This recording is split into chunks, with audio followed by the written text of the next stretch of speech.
Assalamualaikum warahmatullahi wabarakatuh. Selamat malam sahabat BMA dimanapun berada. Kali ini kita akan coba membahas tentang jurnal khusus. Kalau kemarin-kemarin ya saya sudah menjelaskan bagaimana cara kita melakukan penyusunan atau pencatatan jurnal umum. Nah, kali ini kita akan coba memahami ya seperti apa itu jurnal khusus, kemudian bagaimana bentuknya dan bagaimana cara kita melakukan atau penyusunan jurnal khusus tersebut. Nah, baik di sini yang pertama sekali kita akan coba membahas tentang pengertian jurnal khusus. Jadi kalau jurnal khusus ini kita artikan maka dapat dikatakan sebagai suatu jurnal yang secara khusus ya digunakan untuk mencatat transaksi yang sejenis. Nah, kemudian yang terjadi secara berulang-ulang. Prinsip penerbitan dan penkreditan jurnal khusus pada dasarnya sama dengan yang dilakukan pada jurnal umum. Perbedaannya, akun-akun pada jurnal khusus dibuat berkelompok. Jadi nanti misalnya ada transaksi kas, maka nanti dia akan dikelompokkan gitu ya. Seperti apa bentuknya atau penyusunannya nanti saya akan coba jelaskan bagaimana gambarannya. Nah, jadi intinya pengertian jurnal khusus itu adalah suatu jurnal yang digunakan untuk mencatat transaksi yang sejenis, ya. Nanti kita akan kelompok-kelompokkan akun-akunnya, dan ini biasanya terjadi secara berulang-ulang. Nah, untuk masalah proses pendebitan dan penkreditan di jurnal khusus ini sama saja dengan yang ada di jurnal umum. Yang pastinya nanti ada posisi debit, ada yang posisi kredit. Jadi tidak ada perbedaan dan untuk tanggal pencatatan juga sama. Jadi tetap selalu sesuai dengan bukti transaksi yang ada. Kapan terjadinya transaksi itu, maka kita buat itulah tanggalnya. Jadi tidak ada perbedaan masalah tanggal atau masalah posisi ya, posisi debit dan kredit tetap ada. Nah, yang membedakan hanya bentuk dalam mencatatkannya. Kalau misalnya di jurnal umum itu tidak ada berkolom-kolom ya, cuma berapa kolom saja. Nah, tapi kalau di jurnal khusus ini nanti akan ada berkolom-kolom dan jurnalnya ini terdiri dari beberapa jurnal. Ya, kalau jurnal umum kan cuma satu aja, seluruhnya di situ, mau dia penerimaan kas, pengeluaran kas dan lain sebagainya akan dimasukkan ke dalam satu tabel ya secara keseluruhan. Nah, kalau jurnal khusus ini nanti tidak seperti itu. Dia akan terpisah-pisah sesuai dengan jenis transaksinya, akan disatukan atau dikelompokkan. Nah, seperti apa bentuk dari masing-masing jurnal khusus itu? Mari kita lihat ya. Oke. Nah, ini adalah bentuk jurnal penerimaan kas. Nah, di sini saya ada kasih contoh bentuk dua ya. Yang pertama itu metode periodik, yang kedua itu metode perfektual. Nah, memang secara pencatatan saja sudah berbeda. Nah, maka secara bentuk tabelnya juga akan berbeda. Nah, di sini kita bisa lihat ya. Kita bisa lihat, nah sebenarnya nanti ini bisa dimodifikasi lagi tergantung dari masing-masing perusahaan juga ya. Mungkin mau tambahkan apa gitu ya. Itu apa namanya bebas tergantung dari masing-masing kebijakan satu perusahaan. Yang intinya pokoknya itu nantinya tabel itu ya seperti ini ada kita pisahkan gitu ya kan. Kita pisah-pisahkan dia. Nah, kalau misalnya nanti kita tidak membuka kolomnya, misalnya kita tidak membuka kolom potongan penjualan, maka kita bisa buat di sini saja, kita bikin katakan akun, ref, jumlah, serba-serbi. Kita buka akun serba-serbi. Misalnya di kolom debit ini ada lebih dari 2 akun, misalnya ya, ada lebih dari 2 akun, maka kita bisa buka kolom khusus serba-serbi seperti yang ada di sebelah sini. Nah, gitu ya. Nah, kalau misalnya ternyata cuma 2, ya sudah, kita bikin 2 saja gitu ya. Tapi kalau misalnya lebih akunnya dari 2 gitu ya, lebih 1 juga bisa seperti ini. Jadi nanti untuk untuk tidak membesar tidak membuat tabel itu semakin lama kan, kalau makin banyak dibuka satu-satu nanti akan jadinya ribet juga ya. Jadi nanti bisa dibikin namanya akun serba-serbi. Nah, itu dia ya. Tapi intinya seperti ini bentuknya. Ya, kalau dia metode periodik gini, perbedaannya dengan metode perfektual, ya jurnal penerimaan kasnya, di sini ada harga pokok penjualan dan persediaan barang dagang, sedangkan di sini tidak ada. Di debit hanya 2 kolom, sedangkan di sini metode perfektual itu ada kas, potongan penjualan, dan harga pokok penjualan.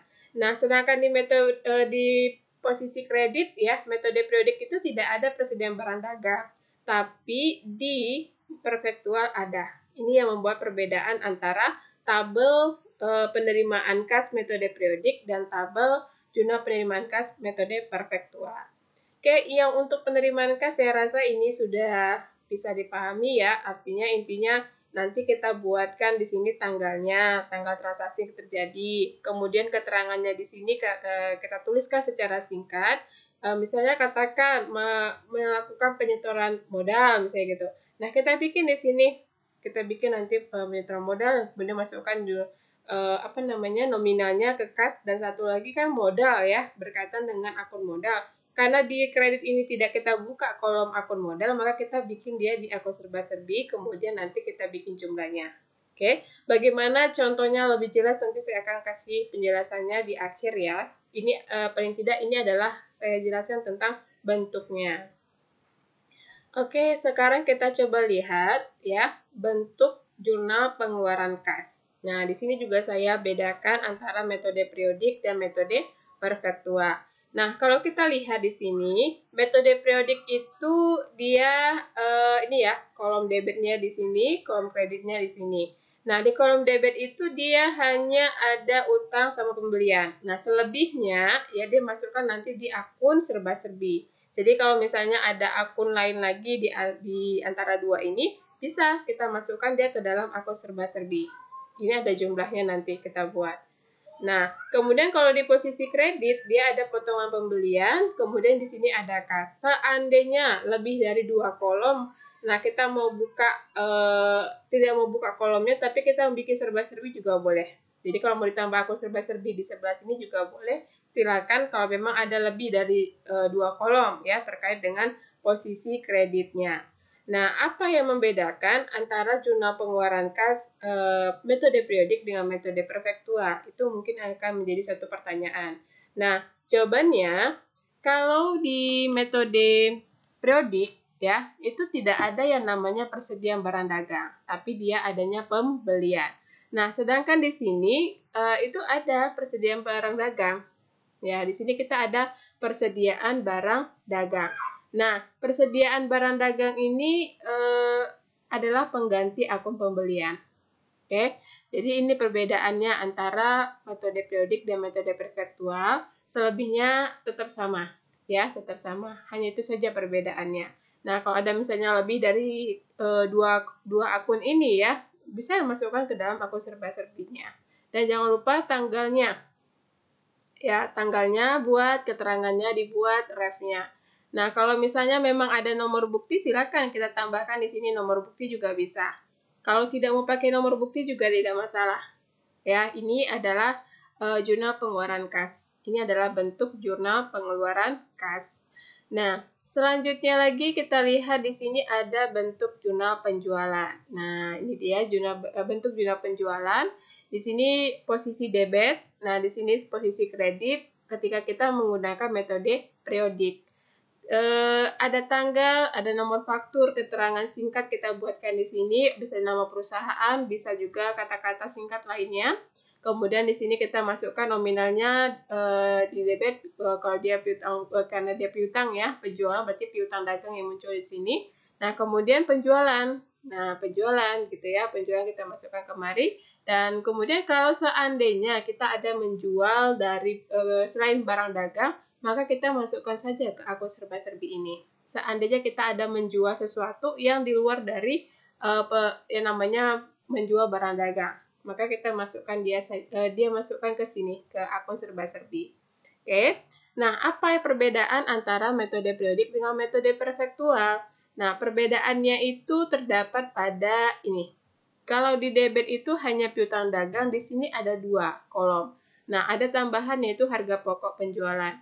Kalau di kreditnya di sini itu ada penjualan ya, di sini ada persediaan barang dagang.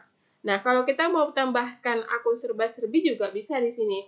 Nah, di sini saya tidak bikin ya, saya tidak bikin. Saya hanya beranggapan bahwasanya ini hanya 2 kolom saja. Misalnya katakan perusahaan saya itu hanya 2 kolom saja menggunakan akun atau kolom di posisi kreditnya. Tapi kalau seandainya nanti ada menjual ya selain dari barang dagang gitu, bisa kita buat dia di sini. Ya, kalau ada ya, kalau bisa kita bikin lagi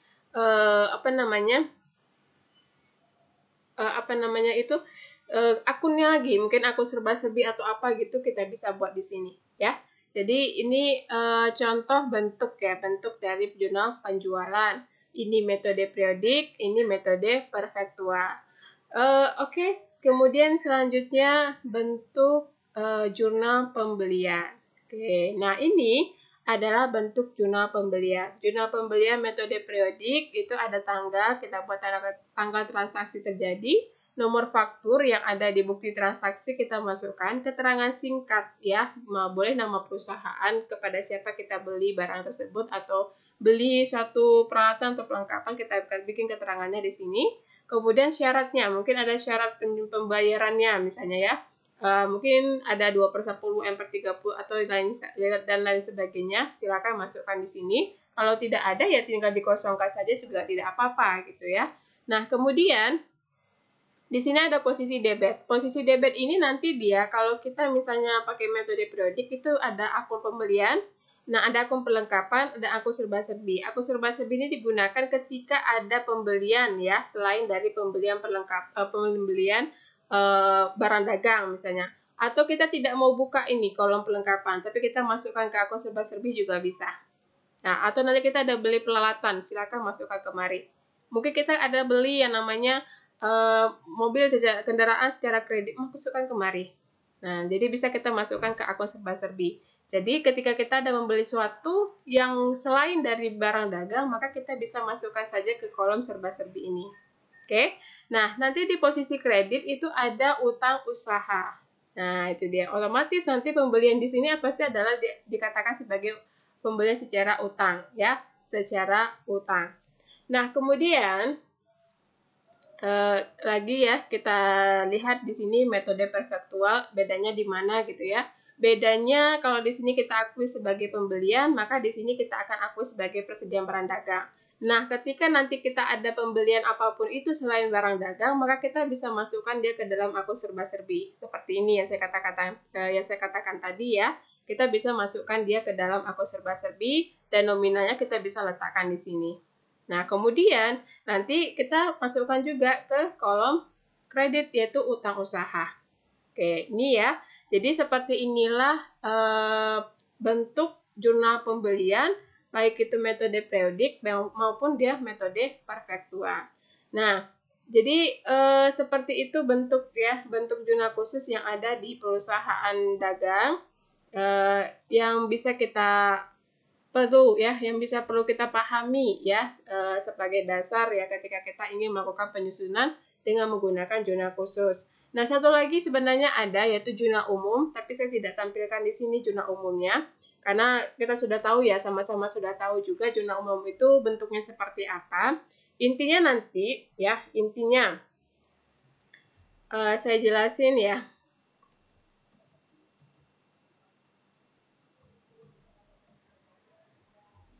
Di jurnal penerimaan kas ini ya kita akan gunakan untuk mencatat seluruh ya transaksi yang berkaitan dengan penerimaan uang kas. Nah, seperti apa contohnya? Misalnya kita akan melakukan penyetoran uang tunai, ya, maka itu akan kita masukkan ke dalam penerimaan kas. Kemudian kita menerima pelunasan piutang, maka kita masukkan ke penerimaan kas. Misalnya lagi kita mendapatkan tambahan modal, silakan masukkan ke dalam penerimaan kas. Atau kita melakukan penjualan secara tunai, maka silakan masukkan ke dalam jurnal penerimaan kas. Nah, itu dia adalah contoh-contoh transaksi yang akan kita masukkan ke dalam jurnal penerimaan kas. Nah, bagaimana dengan jurnal pengeluaran kas? Ya, jurnal pengeluaran kas itu kita gunakan pada saat terjadinya transaksi yang terjadi ya, seluruh transaksi yang mengakibatkan uang kas kita keluar gitu ya, atau berkurang gitu ya.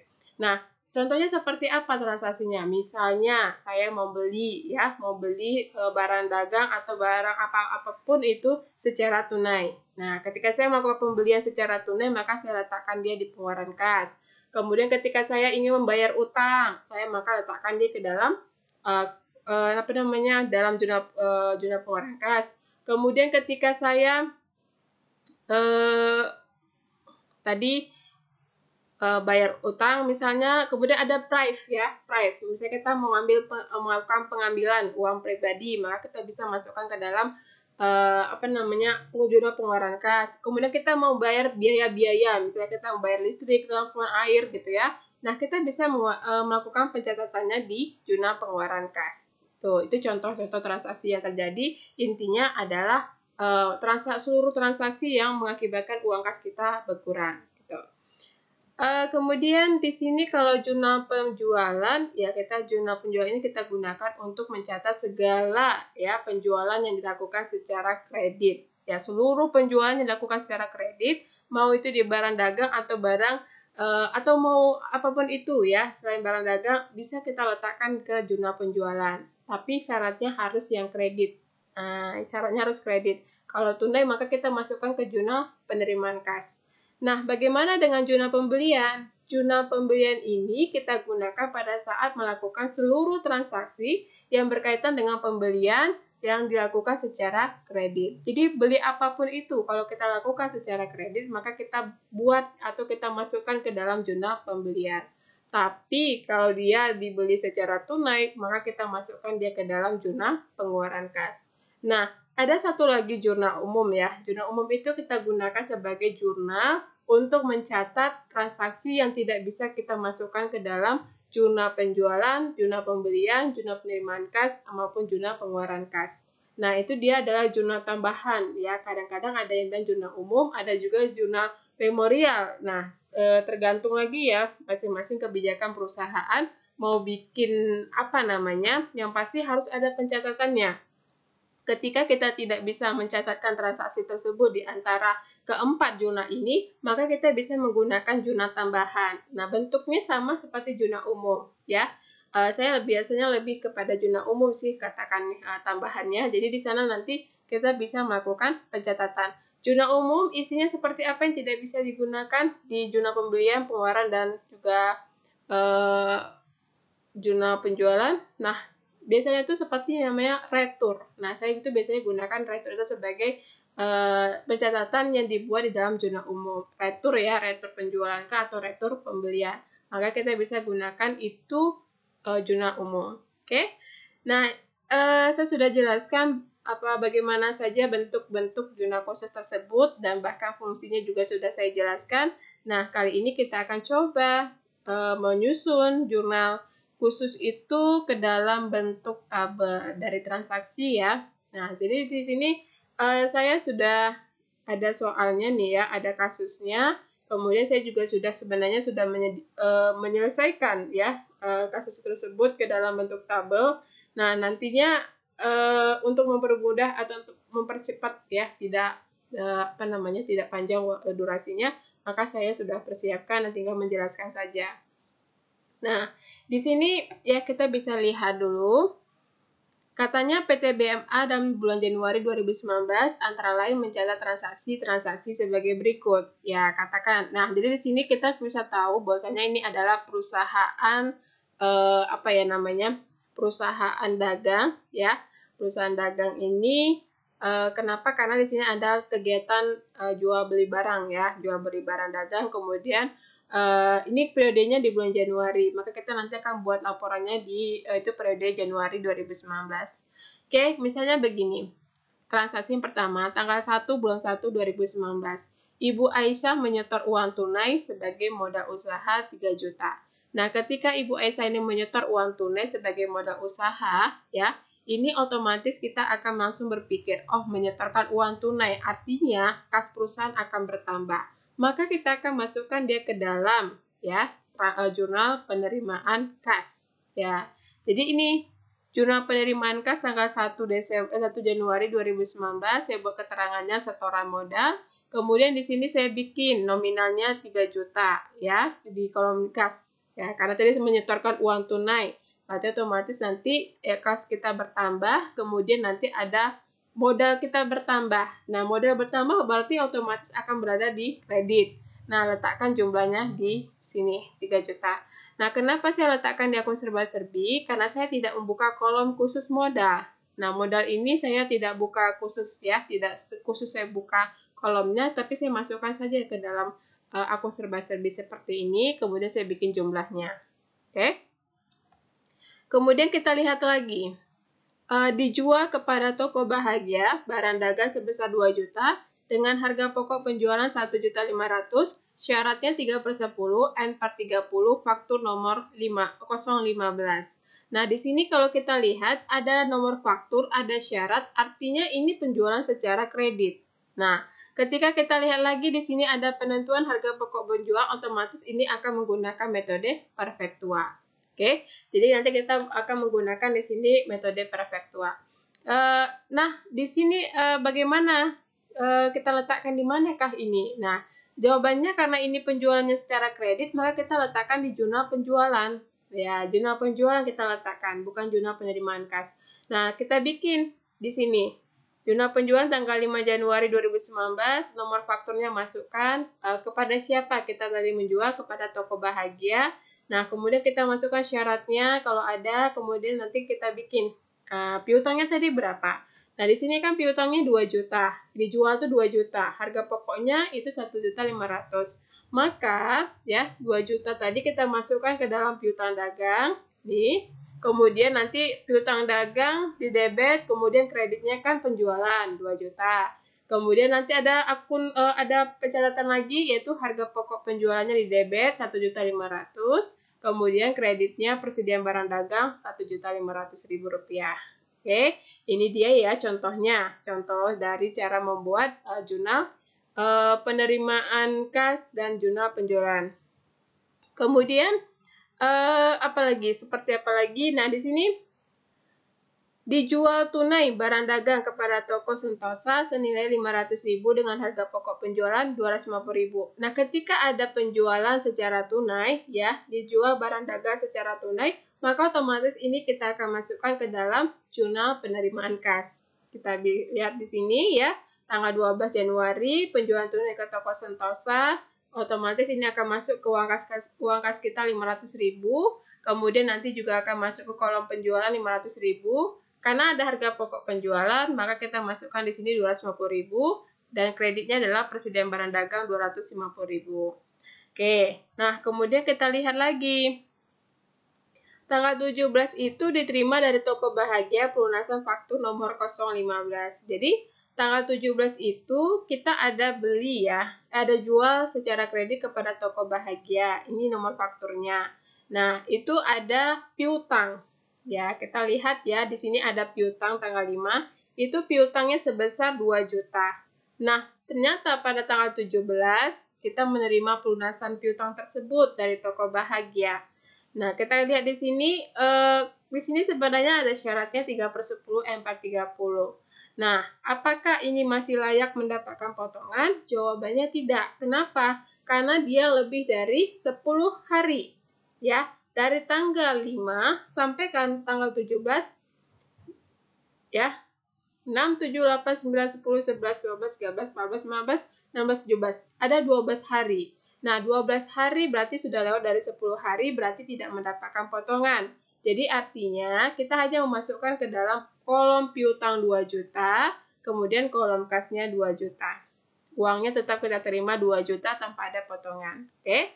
Ini dia ya. Tapi kalau misalnya tadi dia bayarnya dalam jangka waktu 10 hari ke bawah ya, itu pasti dapat potongan 3%. Nah, nanti potongannya kita akan masukkan ke dalam, ini akun potongan penjualan. Tapi karena tidak mendapatkan, maka tidak perlu dibuat. Oke? Kemudian tanggal 20, dijual kepada toko Makmur barang dagangan 4 juta dengan harga pokok penjualan 2.800.000, ada syarat, ada faktur. Nah, ketika ada syarat dan ada faktur, di sini otomatis kita bisa katakan bahwasanya penjualan dilakukan secara kredit. Maka saya akan masukkan dia ke dalam jurnal penjualan. Ini dia tanggal 20 Januari, nomor fakturnya, kemudian nama perusahaannya ya, keterangannya, kemudian ada syaratnya 3/10/30, kemudian tadi saya masukkan penjualannya kan 4 juta, otomatis di piutang dagangnya 4 juta, penjualannya 4 juta, kemudian harga pokok penjualannya 2.800.000. Nah, di sini persediaan barang dagangannya juga 2.800.000. Oke. Nah, kemudian di tanggal 25 Januari diterima komisi penjualan timbangan 50.000. 25 Januari diterima komisi penjualan timbangan 50.000. Oke.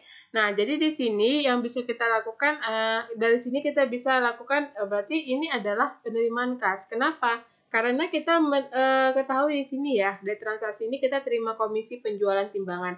Otomatis ini akan kita terima uang kas ya, kas sebagai pendapatan. Ya, pendapatan itu berarti kita masukkan ke dalam jurnal penerimaan kas tanggal 25 ya, saya bikin di sini. Tanggal 25 Januari, keterangannya penerimaan komisi penjualan, masukkan ke kolom kas 50.000. Kemudian nanti kita bikin di sini ya, di kreditnya itu kita bikin pendapatan komisi, tapi karena tidak buka akunnya, kolomnya tidak kita buka, maka saya akan masukkan ke dalam akun serba-serbi. Nah, nanti nominalnya saya masukkan ke sini Rp50.000. Kemudian di tanggal 27 dijual tunai barang dagang 600.000 kepada toko sahabat dengan harga pokok penjualan 300.000. Nah, karena ini penjualannya secara tunai, maka saya akan masukkan ke dalam jurnal penerimaan kas. Nah, di sini saya bikin tanggal 27 Januari, kemudian saya bikin keterangannya penjualan tunai ke toko sahabat, nominalnya Rp600.000, kemudian dia kasnya Rp600.000, kemudian penjualannya juga Rp600.000. Kemudian harga pokok penjualnya 300 dan sedangkan persediaan barang dagangnya Rp300.000.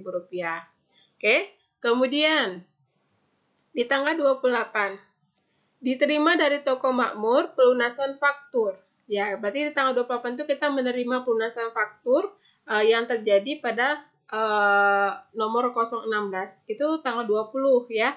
Tanggal 20 itu kita coba lihat, di sini ada piutang sebesar 4 juta. Nah, ternyata pada tanggal 28 ini kita menerima pelunasannya ya. Tanggal 28 kita menerima pelunasannya dari toko makmur.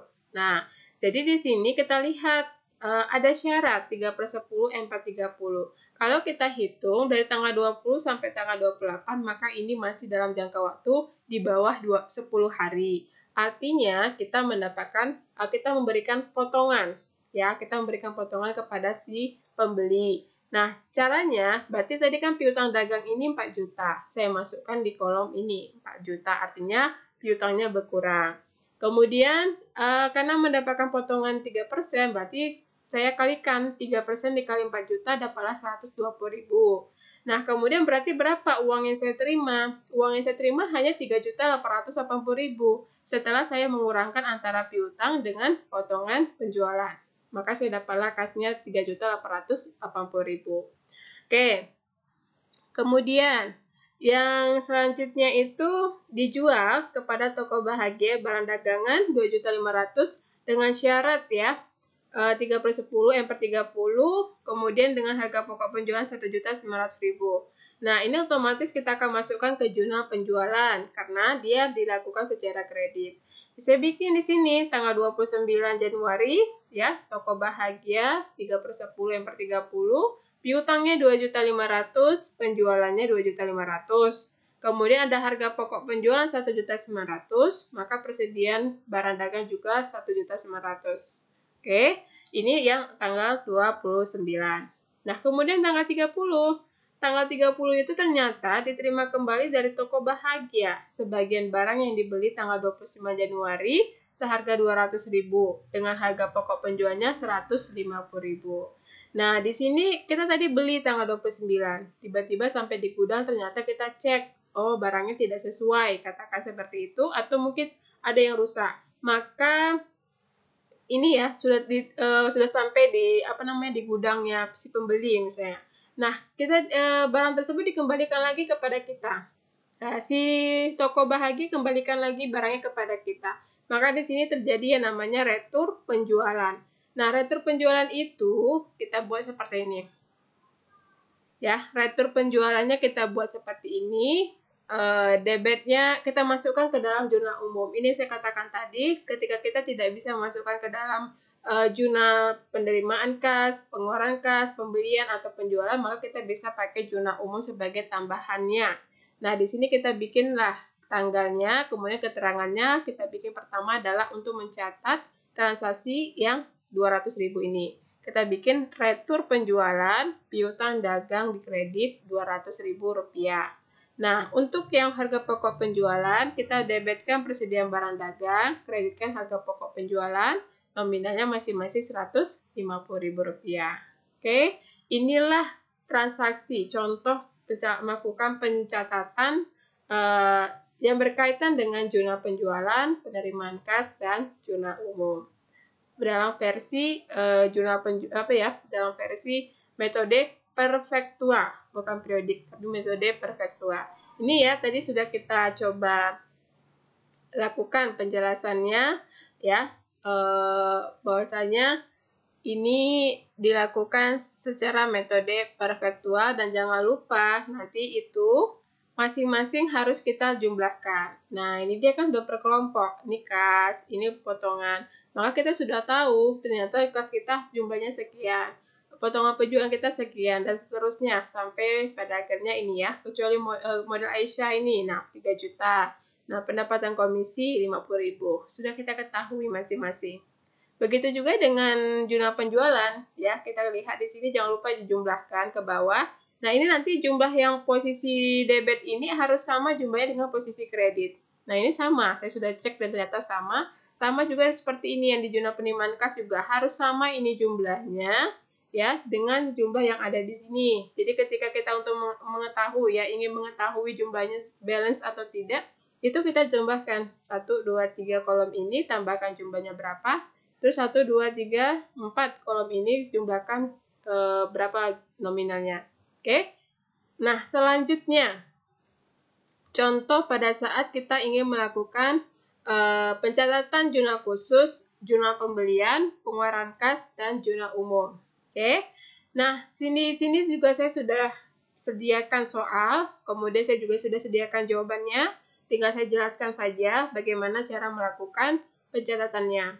Nah, di sini kita bisa lihat tanggal 2 Januari 2019. Dibeli barang dagang dari PT Sejati 3 juta dengan syarat pembayaran 2/10 M/30, fakturnya 241.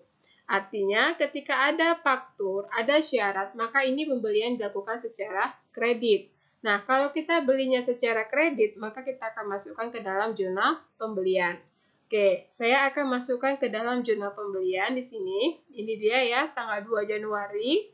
Kemudian nomor fakturnya saya letakkan, keterangannya saya bikin pembelian barang dagang PT Sejati. Kemudian di sini syarat pembayarannya saya masukkan 2/10 M/30. Kemudian karena kita menggunakan metode perfektual, otomatis di sini kita pakainya persediaan barang dagang, bukan pembelian akunnya. Oke, kemudian saya bikin 3 juta nominalnya, dan saya masukkan ke sini 3 juta utang usaha. Ya, pembeliannya di sini ya, barang dagang, kemudian utang usahanya di sini. Oke, sudah. Nah, kemudian kita lihat tanggal 3 Januari 2019, dibayar kepada PO Express beban pengangkutan barang dagang yang dibeli dari PT Sejati sebesar 60.000. Jadi, ketika kita membeli barang dagang ini, yang menanggung biaya angkutnya adalah kita. Ya, bukan PT Sejati, tapi kita. Nah, nanti kita akan membuat jurnalnya itu seperti ini. Ini akan masuk kepada jurnal pengeluaran kas. Bagaimana cara memasukkannya? Jadi kita bikin di sini. Tanggal 3 Januari 2019, ya. Kemudian di sini dia bayarnya secara tunai. Ya, kalau tadi barang dagangnya secara kredit ya, tapi biaya angkutnya ini secara tunai. Nah, kita bikin di sini pembayaran biaya angkut pembelian, kemudian kita masukkan ke kolom persediaan 60.000, kemudian masukkan ke dalam kas 60.000. Oke, jadi seperti ini. Nah, kalau misalnya nanti dia ternyata belum dibayar biaya angkut pembeliannya, kita masukkan di atas. Kita gabungkan dia, katakan misalnya kita gabungkan dengan barang dagang ya, kita gabungkan dengan pembelian barang dagang, silakan. Jadinya dia masuk ke sini nanti 3 juta itu masuk langsung masuk ke dalam biaya di persediaan barang dagang ini jadinya. 60.000 berarti 3.060.000 berarti nanti dia masuk ke utang usaha. Ya, kalau memang dia dibayarnya secara tidak tunai. Nah, kemudian nanti kita akan lihat lagi dibeli tunai perlengkapan kantor dari toko Sejahtera senilai 500.000. Nah, ketika kita melakukan pembelian perlengkapan kantor secara tunai, berarti ini masuk ke pengeluaran kas. Kalau belinya secara tunai, apapun itu, maka kita akan masukkan ke pengeluaran kas. Kita lihat di sini tanggal 7. Saya bikin pembelian perlengkapan. Saya masukkan ke akun serba-serbi. Karena saya tidak buka kolomnya, maka saya masukkan ke akun serba-serbi. Saya bikin di sini akunnya perlengkapan kantor. Nah, sebesar nominalnya 500.000. Nah, ini kan kita belinya secara tunai. Otomatis di kreditnya akan berkurang kolom kas kita Rp500.000. Itu dia. Kemudian, tanggal 9, dibeli dengan kredit dari toko Gembira, peralatan kantor. Dibeli dengan kredit. Nah, ketika kita membeli peralatan kantor, ya, secara kredit, otomatis ini kita akan masukkan dia ke dalam jurnal pembelian. Saya bikin di sini tanggal 9 Januari, pembelian peralatan ya dari toko Gembira, 2/10 M/30. Kemudian saya bikin di sini akunnya di akun serba-serbi peralatan kantor. Kemudian saya masukkan nominalnya 1 juta. Nah, posisi kreditnya saya masukkan 1 juta untuk utang usaha. Oke. Nah, kemudian selanjutnya lagi, tanggal 10 Januari, dibeli dengan kredit dari toko Cahaya perlengkapan toko. Nah, kita beli perlengkapan kepada toko Cahaya, tapi secara kredit. Otomatis ini kita masukkan ke jurnal pembelian. Saya masukkan lagi di sini. Saya bikin lagi pencatatannya tanggal 10, ya. 10 Januari 2019, pembelian perlengkapan dari toko Cahaya, tidak ada syarat di sini. Kemudian saya bikin di sini keterangan akunnya ya. Saya bikin di akun serba-serbi perlengkapan toko, nominalnya Rp100.000. Kemudian otomatis di sini kita bikin kreditnya Rp100.000. Oke. Nah, kemudian apa lagi? Ada dibayar kepada PT Sejati pelunasan faktur nomor 241. Jadi kita lihat ada tadinya pembelian secara kredit tanggal 2. Nah, kemudian tanggal 11 kita melakukan pembayarannya. Oke, jadi nanti saya bikin masukkan ke sini ya. Saya masukkan tanggal 2. Tanggal 2-nya itu saya bikin tadinya kan ada utang. Utangnya 3 juta, kemudian nanti karena kita bayarkan tanggal 11, maka di sini utangnya akan berkurang ya. Utangnya nanti akan berkurang di debit 3 juta, kemudian nanti karena bayarnya tepat 2/10 ya. Ada syarat di sini 2/10 dan kalau kita hitung tanggal 2 sampai dengan tanggal 11 ini ada jangka waktu 10 hari. Masih dalam jangka waktu 10 hari, maka kita mendapatkan potongan 2%. Nah, 2% itu berarti 3 juta dikali 2%, dapatlah potongan pembeliannya 60.000. Nah, nanti berarti kita kurangkan 3 juta dikurang 60.000, maka yang kita bayarkan hanya 2.940.000, bukan 3 juta lagi, ya, karena sudah ada potongan pembeliannya di sini, maka yang kita perlu bayarkan adalah 2.940.000. Nah, kemudian selanjutnya, ya, di sini kita lihat ada tanggal 13 Januari itu dibeli tunai, ya, barang dagang senilai 1 juta. Nah, barang dagangnya kita beli 1 juta di sini ya, dari FA Sepakat. Karena dibeli tunai berarti kita masukkan ke dalam jurnal pengeluaran kas. Ya, di sini kita akan masukkan ke dalam jurnal pengeluaran kas tanggal 13 Januari 2019 pembelian barang dagang kepada FA Sepakat. Nah, kemudian kita bikin di sini ya, karena kita beli barang dagang berarti nanti akan masuk ke dalam persediaan barang dagang 1 juta. Nah, kemudian nanti kita akan masukkan juga ke dalam kolom kasnya, ke dalam kolom kas 1 juta. Ya, ini dia ya, karena kita membelinya secara tunai. Nah, kemudian tanggal 19 dibayar kepada toko Gembira pelunasan pembelian peralatan kantor. Tanggal 19 kita membayar kepada toko Gembira pelunasan pembelian peralatan kantor. Tadinya kita itu ada beli perlengkapan kantor ya kepada toko.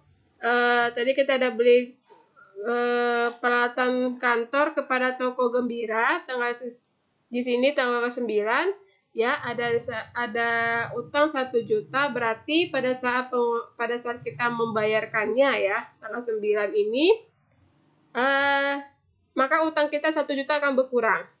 Tapi di sini ada syaratnya 2/10 M/30. Berarti di sini ada jangka waktu 10 hari dari tanggal 9 sampai tanggal 19. Nah, maka nanti ini kita masih mendapatkan potongan. Potongannya jadi 2/10 berarti 2% dikali 1 juta, maka nanti ada potongan pembeliannya 20.000. Nah, ini nanti 20.000 ini kita akan kurangkan ya, 1 juta kurang 20.000, maka kita cukup membayar sebesar 980.000 saja ya, 980.000. Nah, kemudian di tanggal 23 di sini ada dibayar beban angkut barang yang dijual 75.000. Nah, di sini karena kita membayar angkut barang yang dijual, maka nanti kita masukkan ke dalam jurnal pengeluaran kas. Kita buat tanggalnya tanggal 23, di sini 23 Januari, pembayaran biaya angkut penjualan. Nah, kemudian kita masukkan nanti beban angkut penjualan itu di akun serba-serbi, karena kita tidak buka kolomnya. Maka kita masukkan ke akun serba-serbi, kita bikin sini keterangannya beban angkut penjualan, kemudian kita bikinkan nominalnya 75.000, dan di kredit kita akan masukkan ke dalam kolom kas 75.000 juga. Kemudian selanjutnya di tanggal 30, tanggal 24, di sini ada dikirimkan kembali kepada PT Sejati sebagian barang yang dibeli tanggal 22 Januari 2019. Ya, tanggal 22 Januari 2019, Rp400.000. Jadi tanggal 22 itu kita ada beli ya barang dagang 5 juta. Nah, kemudian kita kembalikan karena tidak sesuai barangnya, maka kita kembalikan. Maka ini akan masuk ke dalam jurnal umum. Kita buatkan ke jurnal umum. Kita tanggal 24 Januari 2019, saya bikin di sini debitnya hutang dagang ya, Rp400.000. Kemudian saya bikin kreditnya di sini adalah, karena ini adalah retur beban angkut ya. Oke. Nah, ini tadi tanggal 24 dikirimkan kembali kepada PT Sejati bagian barang yang dibeli. Nah, kita bikin di sini persediaannya ya, persediaan barang dagangnya Rp400.000 ya.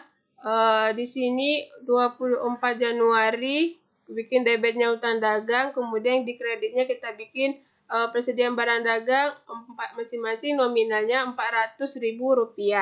Nah, kemudian di tanggal 30 Januari 2019 itu ada transaksi dibayar gaji karyawan Rp1.350.000. Maka nanti kita akan masukkan dia ke dalam jurnal pengeluaran kas, bikin tanggalnya 30 Januari, kemudian nanti keterangannya pembayaran gaji. Nah, karena ini tidak kita buka kolomnya, maka nanti kita akan buat dia di akun serba-serbi beban gaji karyawan, kemudian kita bikin jumlahnya Rp1.350.000. Kemudian nanti di posisi kreditnya kita akan masukkan dia ke kolom kas Rp1.350.000. Nah, ini adalah cara melakukan pencatatan jurnal pengeluaran kas ya. Jadi ini adalah jurnal pengeluaran kasnya. Nah, kalau semua transaksi sudah kita pindahkan ke dalam masing-masing jurnal ya, yang terkait dengan masing-masing transaksi, maka nanti kita jangan lupa buat jumlahnya. Jumlahnya jurnal umum kita jumlahkan, kemudian nanti jurnal pembelian kita jumlahkan. Ya, nanti pembelian juga kita jumlahkan ya. Kemudian nanti pengeluaran kas juga kita jumlahkan di bawah. Intinya nanti posisi debit, jumlah posisi debit ini harus sama jumlahnya dengan posisi kredit. Ya, kita bisa lihat di sini ya. Ini sama-sama Rp9.100.000. Nah, kemudian di jurnal pengeluaran kas juga seperti itu. Kita akan hitung dulu ya, yang di debit itu ada berapa. Kita hitung dan harus sama jumlahnya dengan yang ada di posisi kredit. Kalau ternyata ada perbedaan nominal atau jumlahnya dari debit dan kredit, maka ini perlu diperbaiki ya, perlu dikoreksi kembali di mana kesalahannya. Bisa jadi salah catat atau salah nominal atau salah menuliskan nominalnya atau posisinya yang salah. Oke, jadi beginilah cara kita untuk melakukan yang namanya jurnal ya, jurnal pembelian, jurnal pengeluaran kas ya pada perusahaan dagang dengan menggunakan metode Perfectua. Nah, sahabat BMA dimanapun berada, saya rasa sudah cukup jelas ya bagaimana cara kita memahami untuk melakukan pencatatan atau penyusunan yang namanya jurnal pembelian, pengeluaran kas, dan jurnal umum pada perusahaan dagang dengan menggunakan metode Perfectua. Baik sahabat BMA dimanapun berada, intinya ini ya, untuk melakukan pencatatan secara metode Perfectua sudah saya jelaskan. Sedangkan untuk metode periodiknya bisa dicek video saya sebelumnya ada ya, itu khusus untuk metode periodik sudah saya buatkan juga contoh menyusun jurnal khusus dengan metode periodik. Nah, kali ini yang saya jelaskan ini adalah khusus untuk metode Perfectua. Oke? Jadi sahabat BMA dimanapun berada, jangan bingung-bingung lagi bagaimana cara melakukan pencatatannya untuk menggunakan jurnal khusus. Baik, sampai ketemu lagi di penjelasan-penjelasan lainnya dan sampai ketemu di berikutnya ya, materi berikutnya nantinya akan saya jelaskan lagi ya terkait dengan penyusunan-penyusunan yang lainnya. Oke, assalamualaikum warahmatullahi wabarakatuh.